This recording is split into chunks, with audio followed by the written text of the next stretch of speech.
Good morning.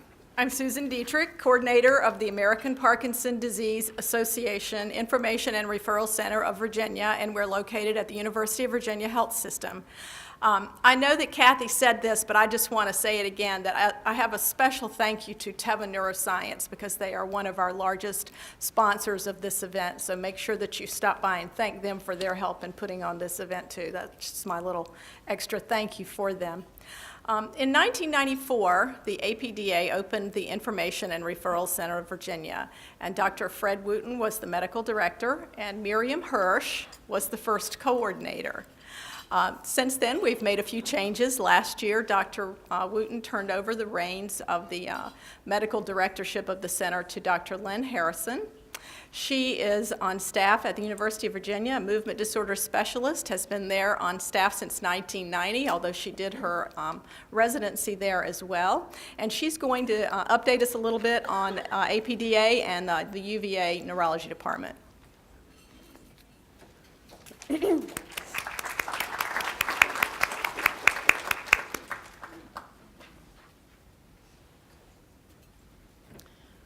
Thank you, Susan.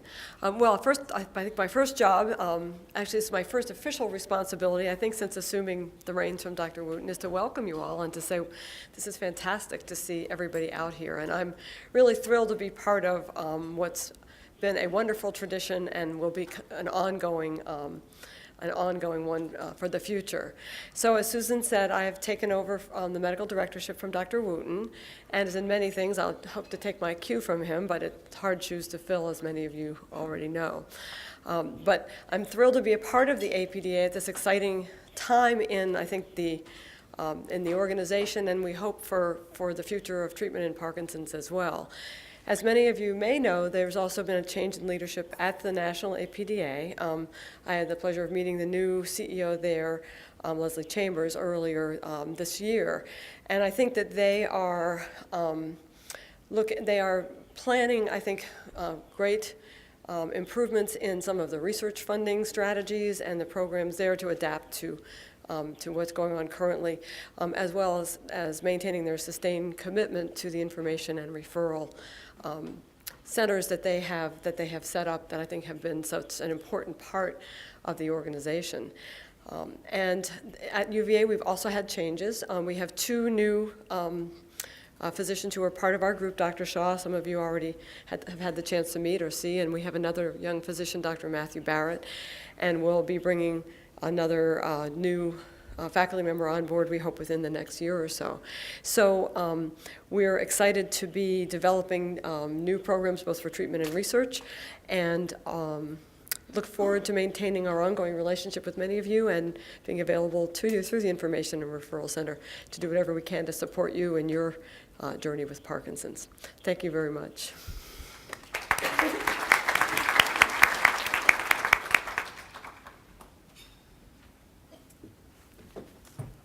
Thank you, Dr. Harrison. It's very exciting to hear all the things that are being done through the APDA and at UVA. My name is Miriam Hirsch, and I'm a nurse with the movement disorder programs at Hunter Holmes McGuire Veterans Hospital here in Richmond, and also at VCU Medical Center with the deep brain stimulation programs there. And I'm very excited and pleased to introduce our next speaker, Janet Edmondson. She is president and CEO of JME Insights. She has over 30 years of experience in the health promotion field, including past director of prevention and wellness at Blue Cross Blue Shield of Massachusetts. She also cared for her husband, Charles, during his battle with a movement disorder associated with dementia.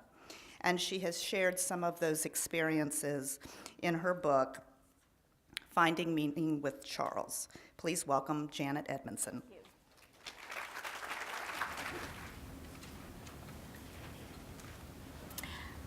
How many of you know who this is?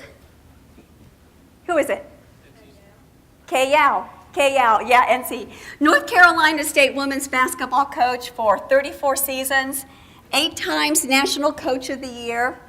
She took 2 women's basketball teams to Olympic gold. That's how some of us who aren't in this area of the country may have heard her. And she got breast cancer. She died just a few years ago at the age of 66. But I heard her being interviewed on one of the Good Morning America type shows, and she said something very powerful, which I'd like to share with you. She said, when life kicks you, let it kick you forward. Has Parkinson's been kicking you? Whether you're the care partner or the person with it? It's either a nuisance, right, or it's a life changer.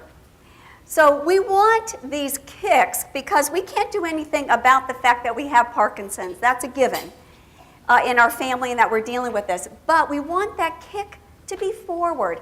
And that's what I'd like to explore with you today is the positivity and how you get through a difficult experience like this. As was mentioned, my husband Charles, there's a picture of Charles, developed an atypical Parkinsonian disease. It was called cortical basal degeneration. It's a sister disease to PSP, progressive supranuclear palsy. Anyone that wants to talk to me about it after, please feel free.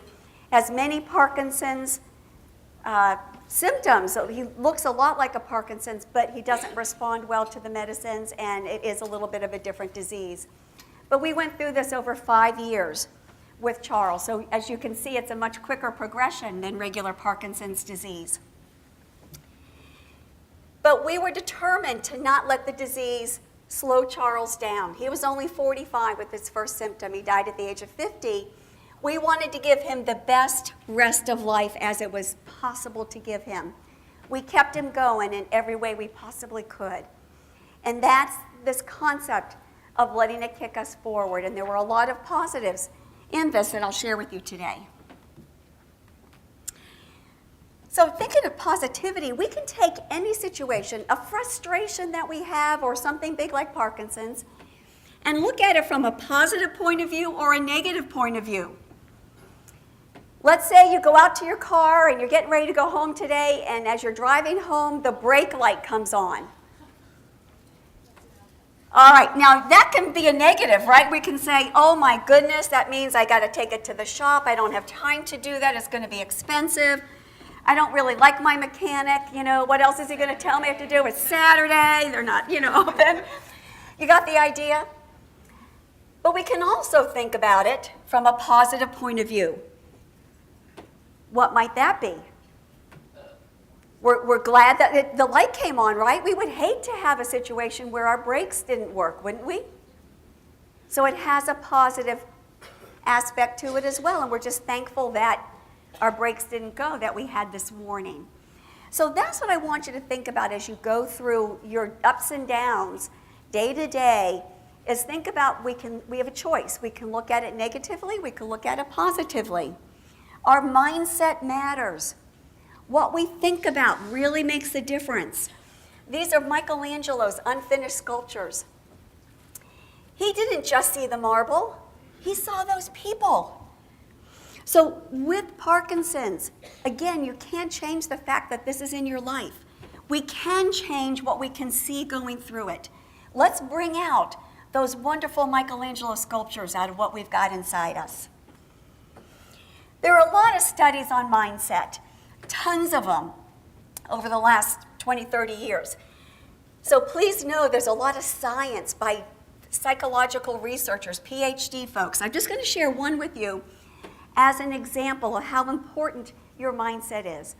This is a study that was done by Ellen Langer of Harvard and her colleagues. Really fascinating study. This was done in the 70s. She took 75-year-old men, and she did a whole battery of tests with them: flexibility, strength, mental tests, physiological tests. And then she took them away for a 1-week retreat. And during that retreat, she had clothes for them that would have been 20 years earlier. And they were to pretend that they were 55 years old. Remember, they're 75, they're retired, but they're to pretend they were 55 years old. And they were to talk about their jobs. They were to talk about President Eisenhower. There were Saturday Evening Post and Life magazines on the tables. And they went through a week of this retreat. She said it was fascinating because they started to talk about their jobs as if they were still in their jobs. All right, they finish the week, they go back to the laboratory and get all the tests again. Guess what happens? They get better. They get better on every single test. Their flexibility, their strength, their mental memory, even their vision improves. That's the power of our mindset. I want you to leave today being committed to go home with a positive mindset. Yes, is Parkinson's not fun? You got it. Is it a pain in the neck? Yep. But we're going to go out of here positive that we're going to make the best of every day that we have. A little bit more on the science.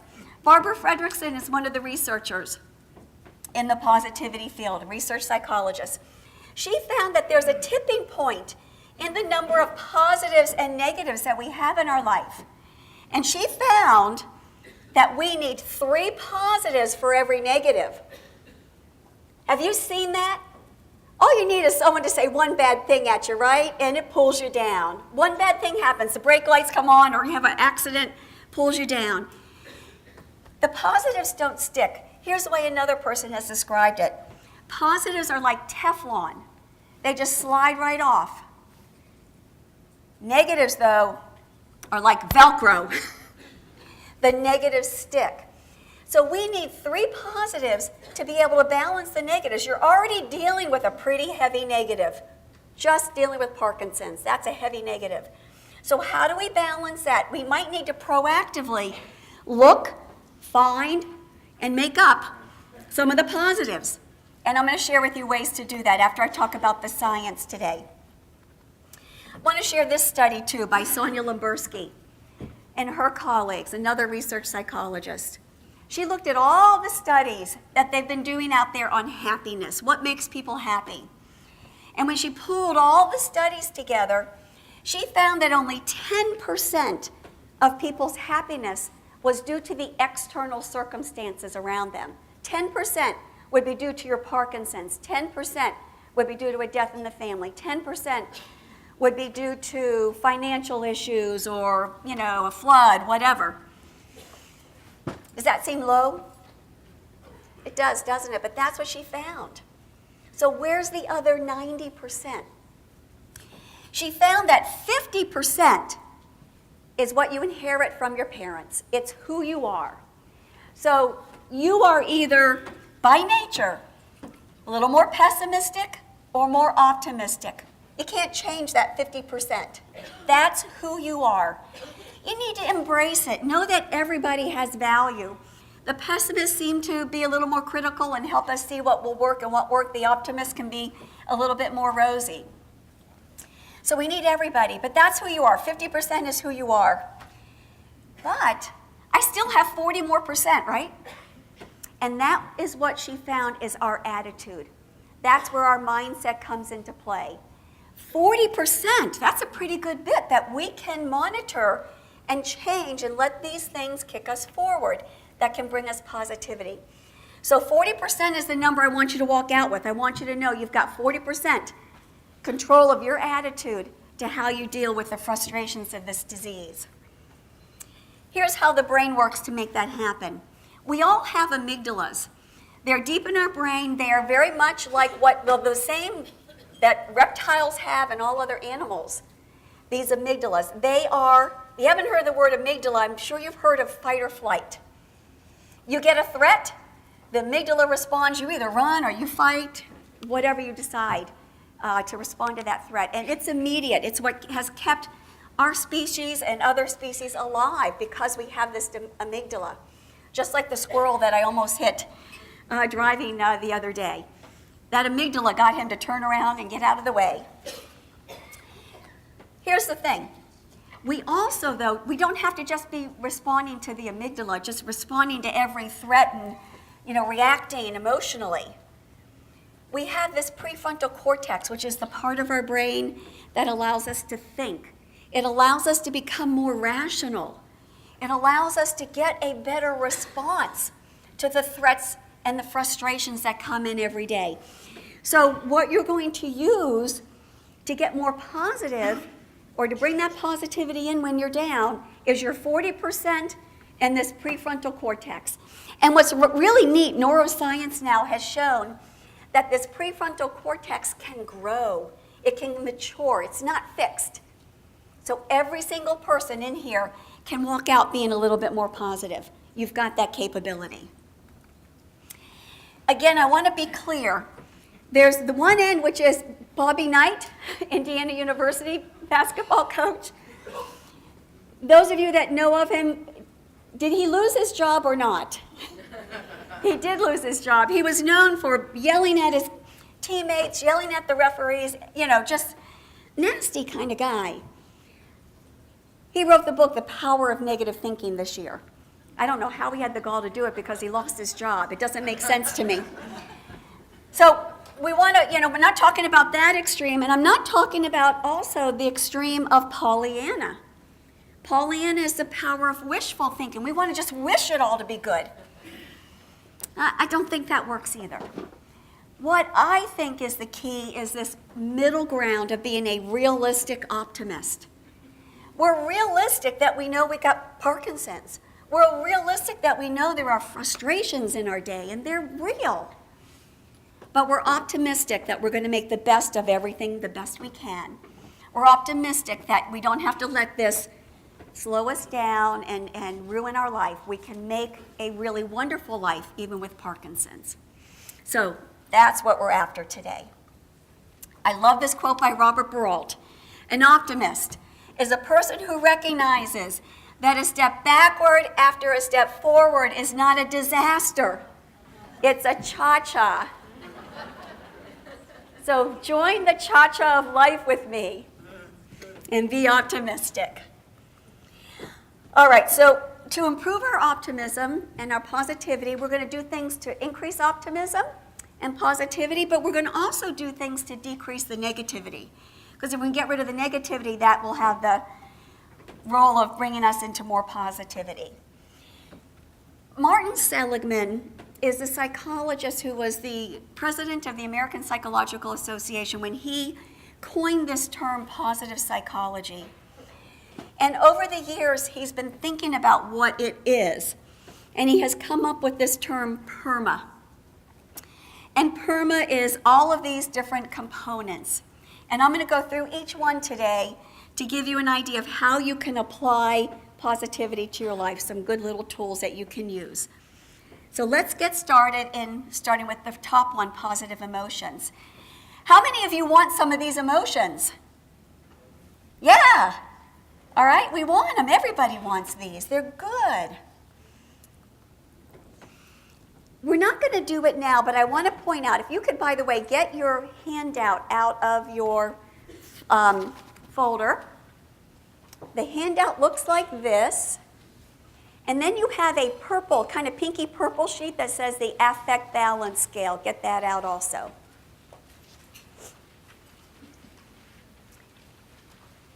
All right. Everybody got those? And get a pen or pencil out if you have one. We're not going to take the time right now to do the affect balance scale because I don't have enough time to really play that one out with you. But I want you to take it home or maybe do it during lunch. Fill out your affect balance scale, and you're looking for the highest positive number you can get, up to a +5. And I can help you score it if you get confused later. This is a good little tool you can use periodically. Test it out different times in your life. See if you've got that positive affect. A +5 is what you're looking for. If you do that and you come up with a minus number, it means you've got some opportunity to bring in more positive. And even if you're at a 1, you've got opportunity to bring in more positivity. So that's a little scoring device for you to use later. What I want to share with you, though, is a tip on, this is so simple. There's a really easy tip to bring in more positivity in your life. And it was studied by a guy named Emmons. And Emmons found that if we do this, we can increase our positivity by 25%. That's pretty good, right? And that it can last at least 6 months, because that's when they post-tested it and people were still having a positive effect from it. And it's very easy. What you do is at the end of the day, you ask yourself, what went well today? That's all you do. But you got to dig deep and come up with 3 things. So on a really bad day, you're digging deep. It might be that you just enjoyed your bowl of ice cream, but you want to dig deep. So I do want to take a moment right now for you guys, and I know that with Parkinson's it's hard to write, so please do it as couples if you need or want. But I'd like you to take a moment to jot down 3 things that have gone well for you today. And since we're in the morning, what about yesterday? Think about yesterday and today and jot 3 things down on your handout or on a piece of paper, 3 things that went well. Go, and I'll call you back in a minute. The handout looks like this. It says, Living with Parkinson's, the importance of positive emotions. And you'll see right here, positive emotions, what went well today. Day 1, 3 things. Talk to your loved one if you want to get those written down.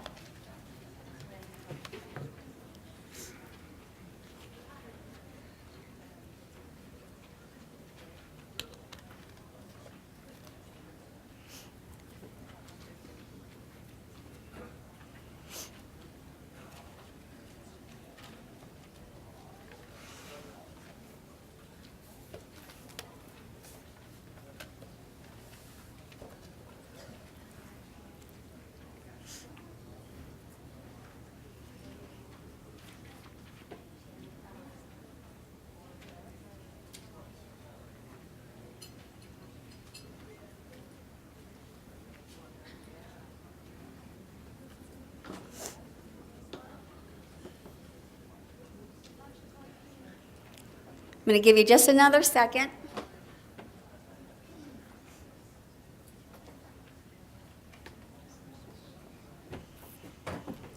Hopefully you at least have 1. We're looking for 3. What I'd like you to do now is in your tables, take a moment and just share among the people at your table the 3 things that went well for you, or one of the things, whatever you're comfortable sharing. All right? So give you a little bit of time within your tables, and then I'll call you back together.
Okay, begin to bring it together.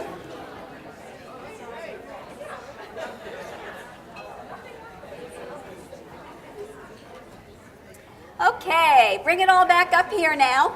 Probably didn't have time to finish, but you can talk some more about this again at lunch. I'll tell you what I'm seeing. I heard some giggles, I heard a clap, I'm seeing smiles. How do you feel after doing this? Good. Does anybody want to share or really great what went well? Anyone brave enough in a big group? Yes. I woke up in the morning. Yes, I woke up. How many of you had that on your list? Yes, what's yours? My husband said to me that he was in love with his wife. Oh, now what? You may not have heard that. She said her husband said to her he's in love with his wife. Oh. go home with brownie points today. Anybody else? Yes. Spoke to the grandchildren. You spoke to the grandchildren. That's always enough. Yes.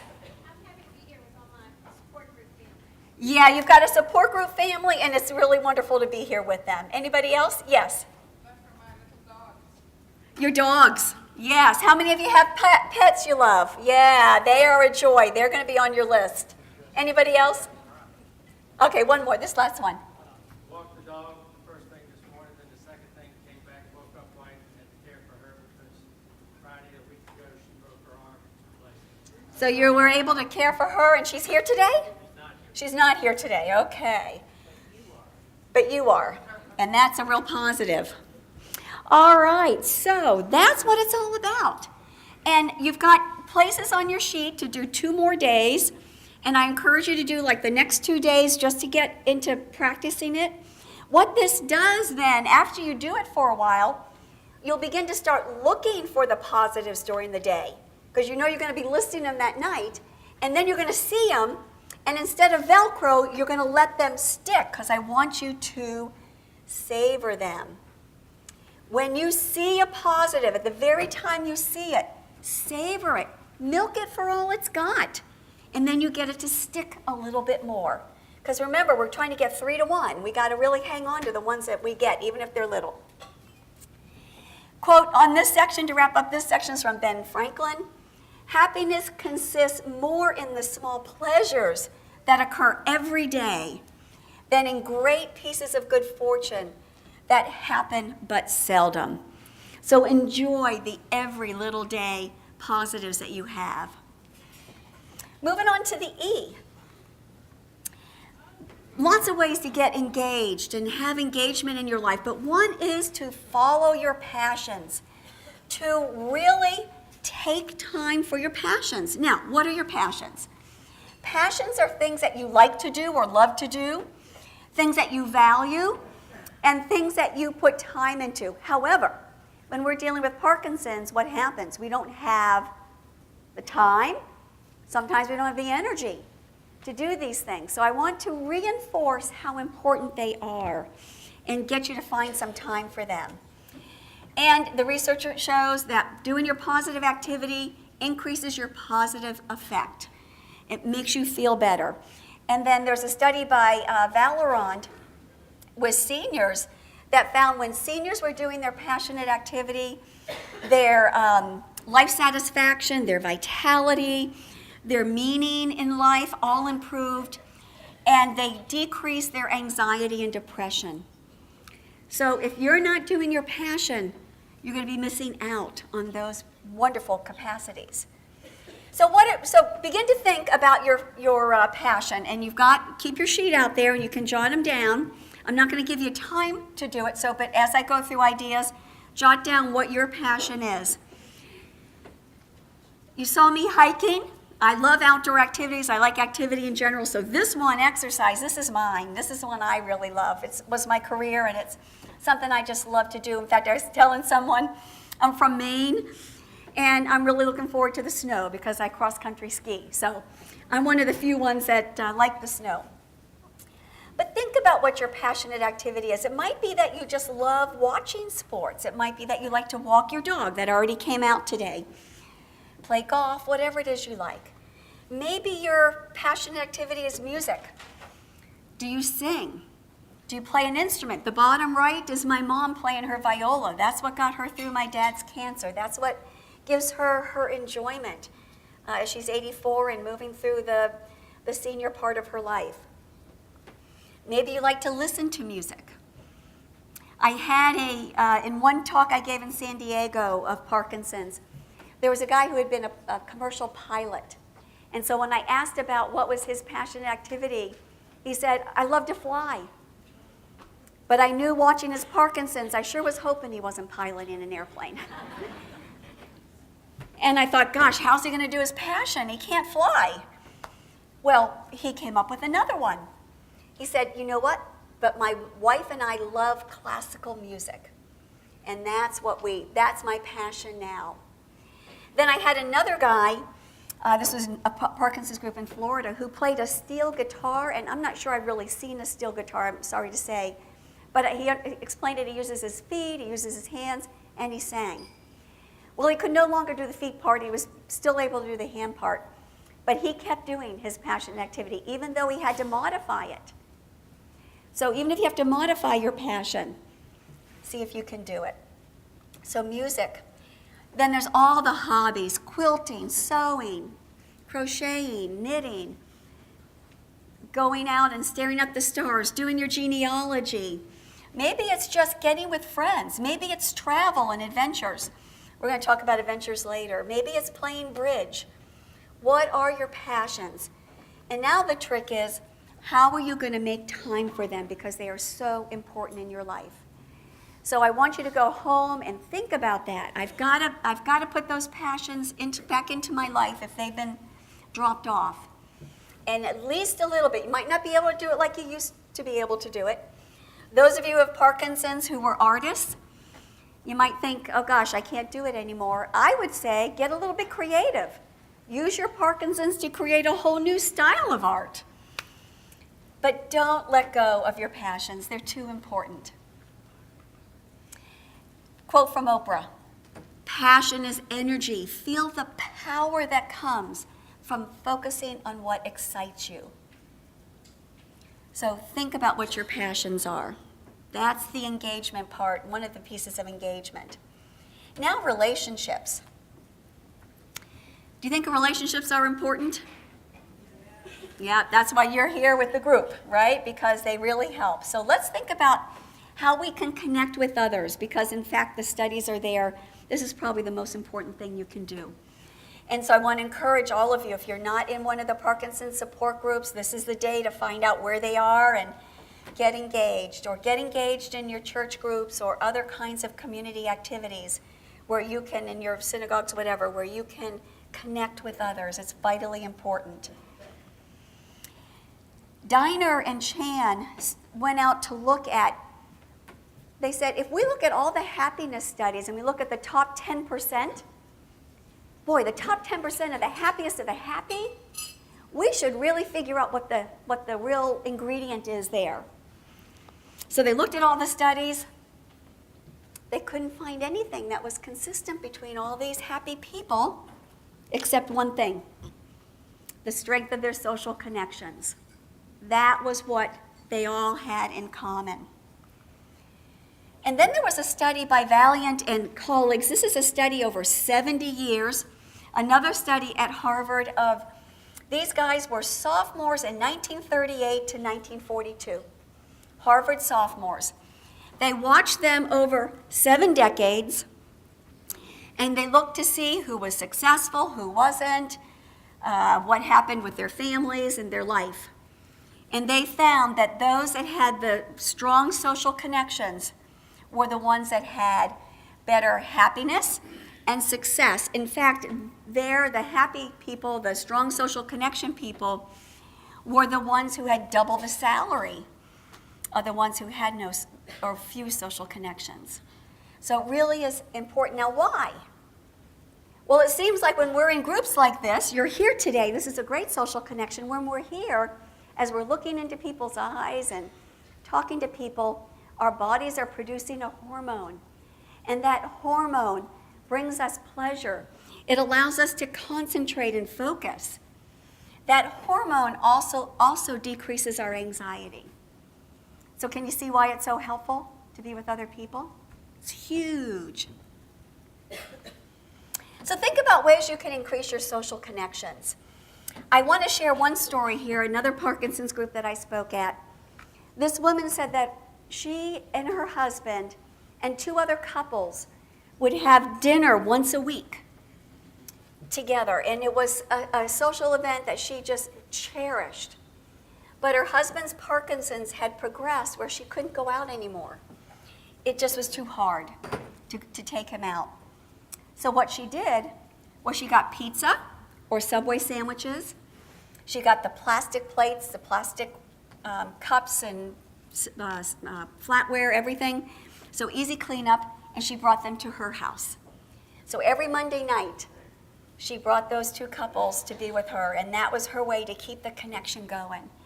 So don't think that you can't be connected. You can. There are a lot of ways to do that. And another thing is to be really connected to your loved one, because what happens, the more the disease progresses, the more we're dealing with the disease and we're not being, connected as a parent and a child, or as a husband and a wife, or as friends, because there's too much around the disease and everything going with it. So you want to make sure to stay connected with your loved one.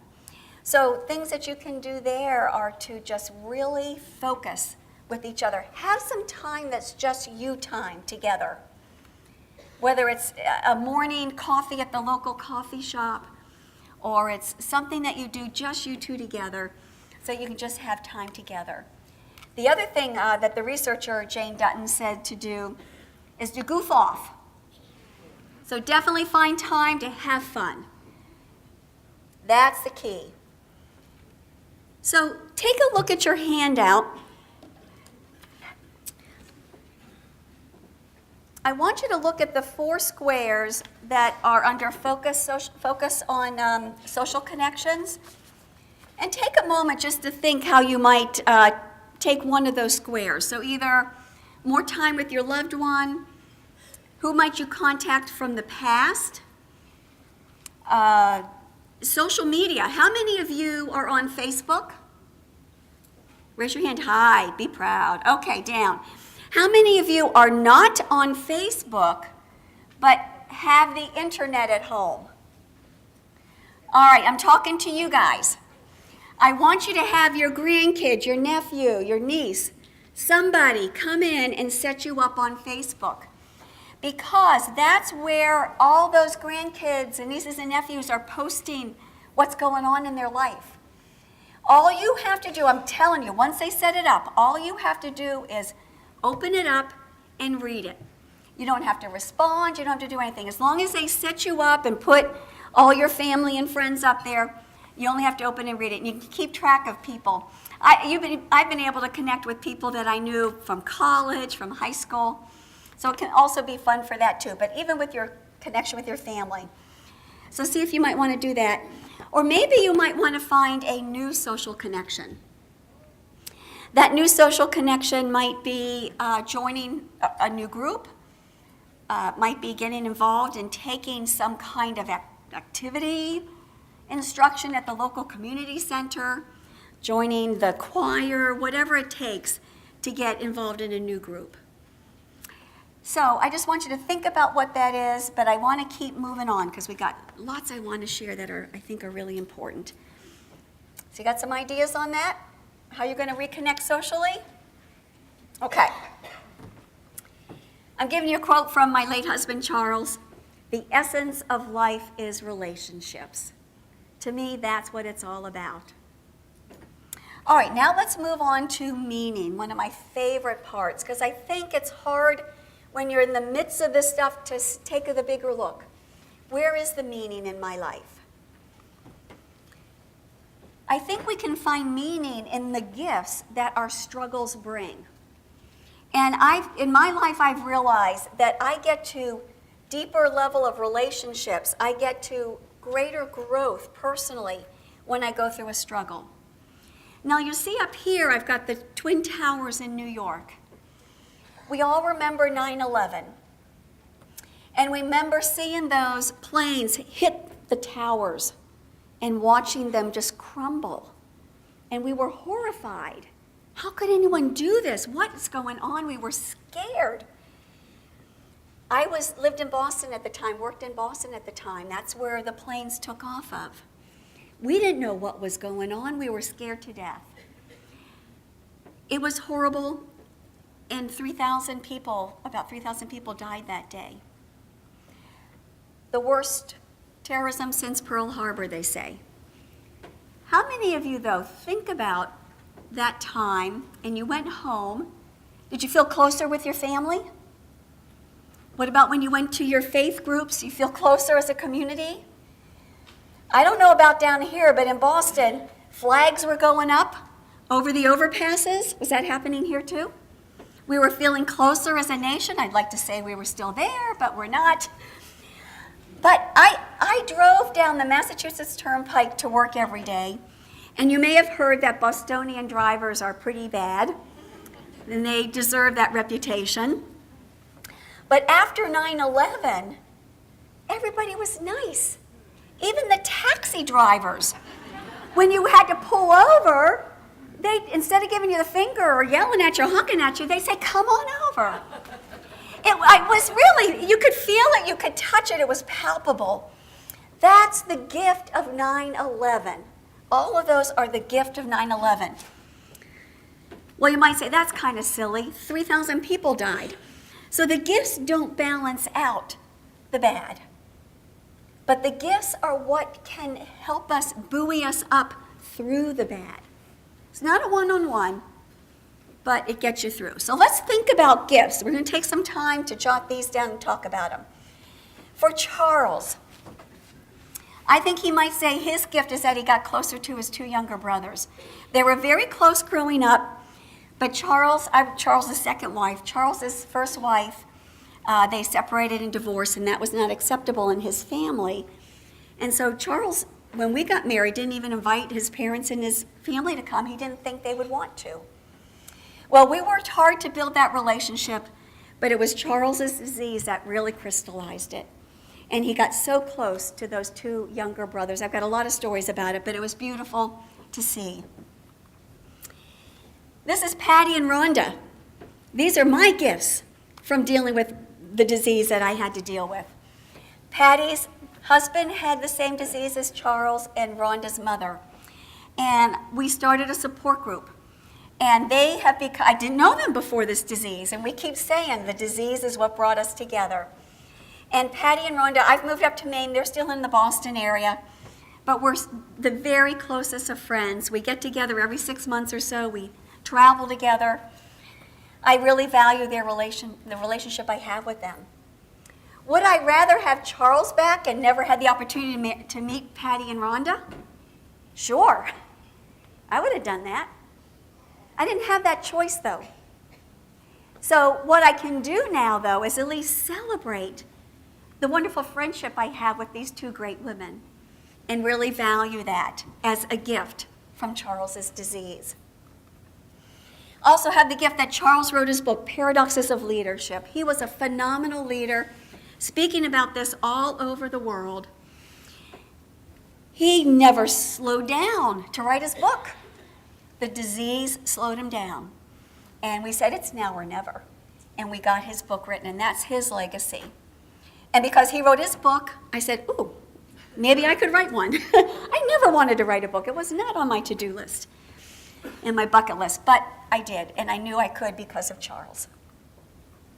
So I want you to think about the gifts that you have from dealing with this disease. And take the time now on the back side of your handout.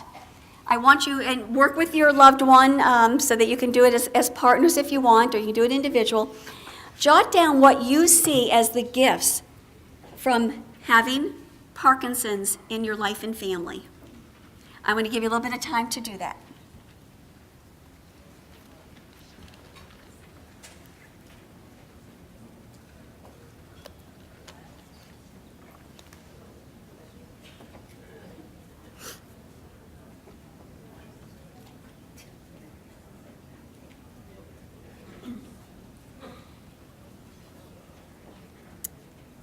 And those of you that aren't dealing with Parkinson's, think about gifts in your life when you've gone through a struggle. What are some gifts that you have?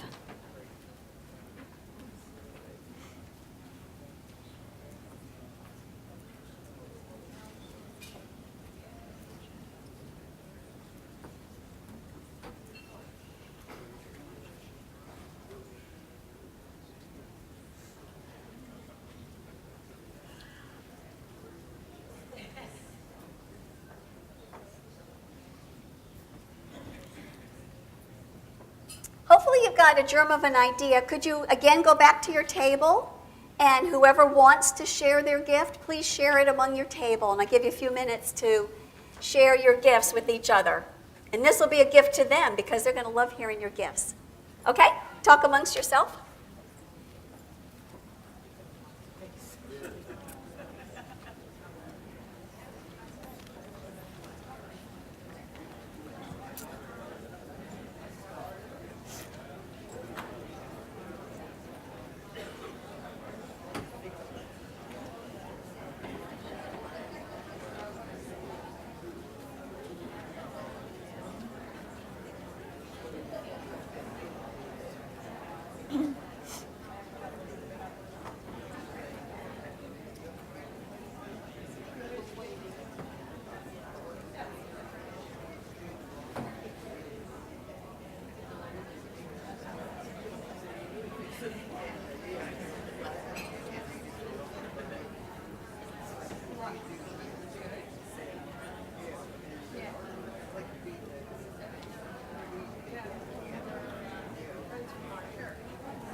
Okay, begin to wrap it up.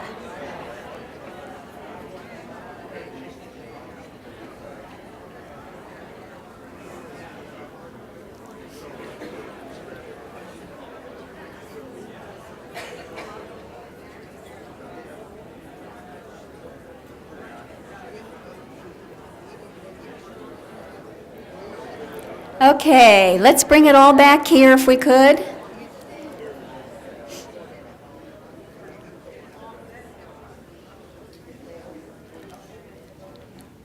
Again, at lunchtime you can do some more of this if you didn't finish talking, but does anybody want to share some of their gifts? Does anyone feel brave enough to share a gift you've had from this disease?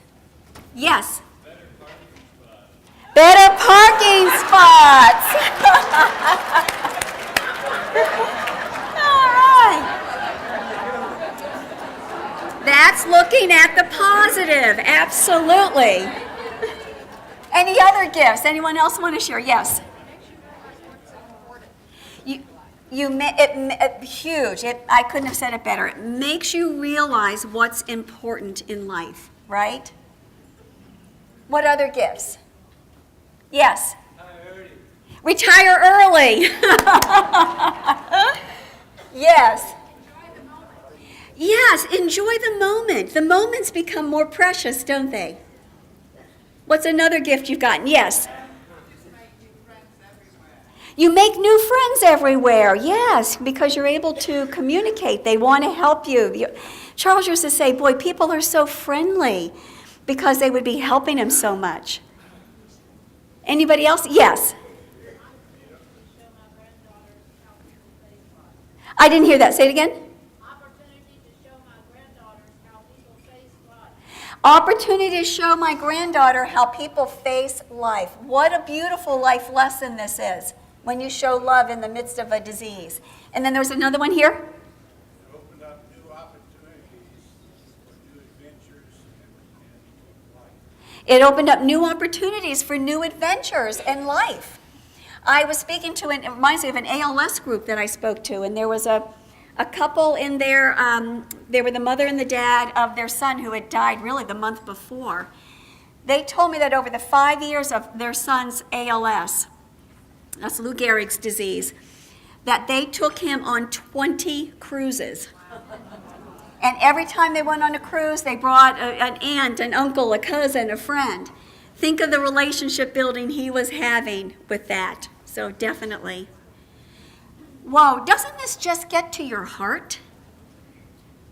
So continue to think about these gifts. That's what buoys you up. Sure, everything stinks, when you look at the day-to-day. But you got the special moments, you got the adventures, you've got the wonderful people that you deal with. These are the gifts that make it all worthwhile. You all may have heard of Viktor Frankl, from an Auschwitz survivor, who wrote the book Man's Search for Meaning. I encourage everybody in here to read it. Very short, wonderful book. It's on your list. No, yeah, it is on your list. I got my book list there for you. Even in Auschwitz, he said you can find meaning. And here's one of the most powerful quotes I've seen on meaning. Life holds a potential meaning under any conditions, even the most miserable ones. If he could find meaning in Auschwitz, we can find meaning in Parkinson's. Now, I want to finish with this inspirational story of Charles. We just got 5 minutes here for accomplishments. Positive accomplishments is the last in the PERMA list. We want to have some goals and accomplishments. So let me share the story of Charles in hopes that it'll inspire all of you in the goals that you have. When Charles was still well, he determined that he was going to start running every single day. And this was a concept from Stephen Covey, to have a daily personal victory. So even if other things started to fall apart, you'd have one thing that you were in control of, that you did, that was your victory for the day.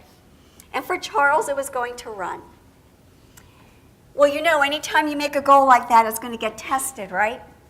Going to be some obstacles in the way. So think about when you make a goal, how am I going to overcome those obstacles? So what happened to Charles? Before he got the disease, he traveled one time and he forgot his running shoes. Well, for most of us, that'd be a great, oh gosh, I don't have to run today, I don't have my shoes. Not Charles, because he was going to run every single day. See, you can't miss one and make that goal. So he ran 3 miles in his street shoes. Then the disease started to progress.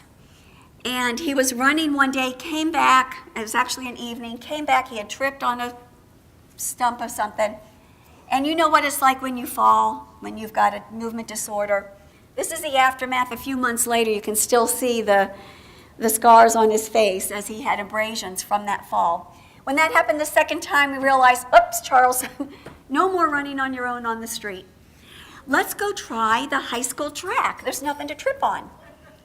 So we went up to the high school track and continued to run for a period of time until, as you know how these diseases go, he would get off balance and he would start to fall.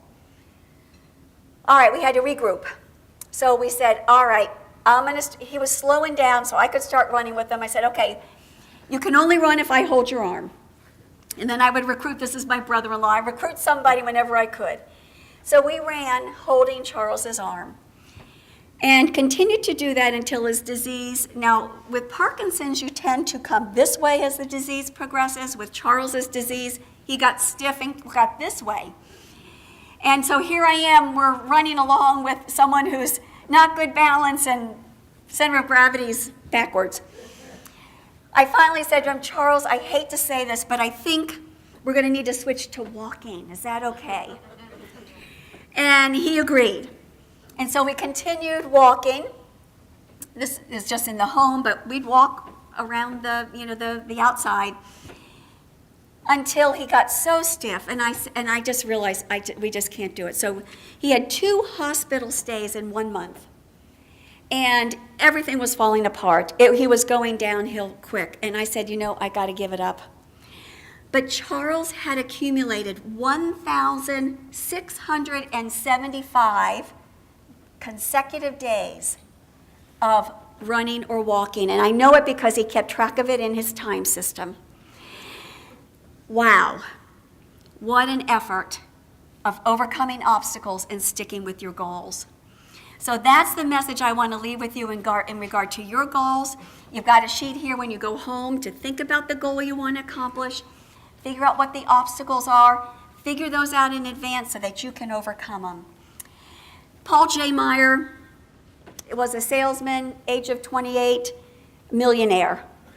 And his quote is, 90% of those who fail were not actually defeated. They simply quit. So don't quit. Stick with your goals. I don't have time for questions, but I want you to think about what technique you're going to use when you go home, so you go home doing something different. And I want to leave you with this last quote. This is a quote from Bob Fulton, who's here with Charles. Bob was the founder of the company that Charles worked for. Charles wouldn't tell people for about a year that he had a disease, which many of you with Parkinson's can relate to, but people were starting to figure it out, and so he finally decided to be open with it, and he'd take people to lunch or dinner. And I remember him coming home from taking Bob to dinner, and he said, Janet, I have to tell you what Bob told me tonight. Bob said, Charles, I hope this disease makes you better, not bitter. And that's what I hope for your experience, that you bring positivity in to let this experience make you all better, not bitter. Thank you very much. Have a wonderful conference. I'll be here the rest of the day.